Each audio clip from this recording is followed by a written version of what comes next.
गोड आवाज दे मला. सेवितो हा रस वाटितो आणि का बाबा आम्ही रस सेवन केला, तुम्ही सुद्धा रस सेवन करा. आम्ही तुम्हाला वाटतो रान बरं म्हणजे रान बोल लागल्यासारखं रानो माळ फिरू वा फिरू नका. बरं महाराज हा रस तुम्हाला कोण देतो, आम्हाला कोण देतो? तर महाराज म्हणतात महाराज आमचा एक भगवान आहे, दानशूर आहे, दाता आहे, त्याचे पाऊले समान आहेत आणि तो विटेवरती उभा आहे. आम्हाला देईल का? अहो मागल्यावर देईल यात नवल नाही.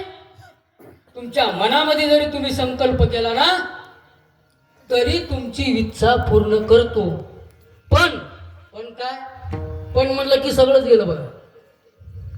तुम्हाला त्याच्या पायावर बुद्धी स्थिर करावी लागेल. बरं एवढं तुम्हाला महाराज सांगा म्हणून कोण सांगितलं? तर महाराज म्हणतात बाबा आम्ही स्वतः निरोप घेऊन आलो किंवा आम्हाला निरोप आला, हेच तुम्ही करा, हेच मार्ग सोपा आहे, ह्याच रसाचं सेवन करा. आम्ही सुद्धा केलं असा अभंगाचा सरळ सरळ अर्थ आहे. विठ्ठल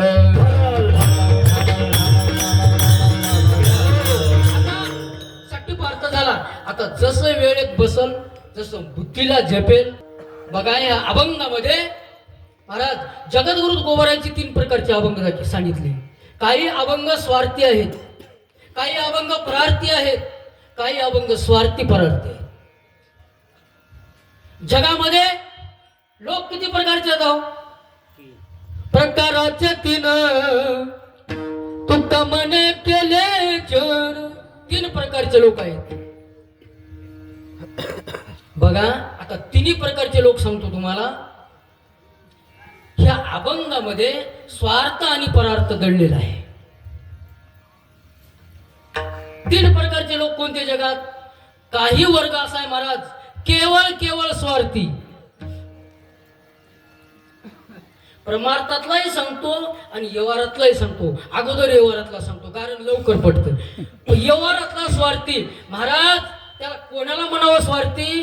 अरे जगाचं वाटोळं झालं तरी चालेल पण आपलं चांगलं झालं, भलं झालं पाहिजे, आपलं चांगलं झालं पाहिजे.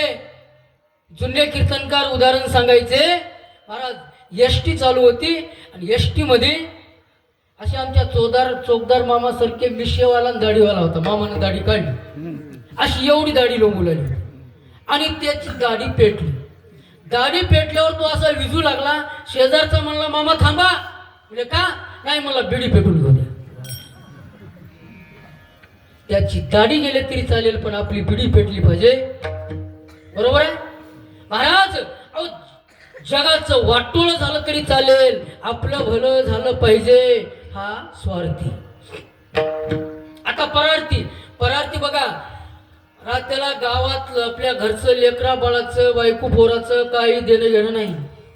उठला की पाटला संघ एखाद्या साहेबा संघ गाडीवर बसायचा, मारतळा इकडे नायगाव इकडे लोहा दिवसभर फिरायचा. त्याच्या संघ हॉटेलमध्ये खिचडी भजे खायचा.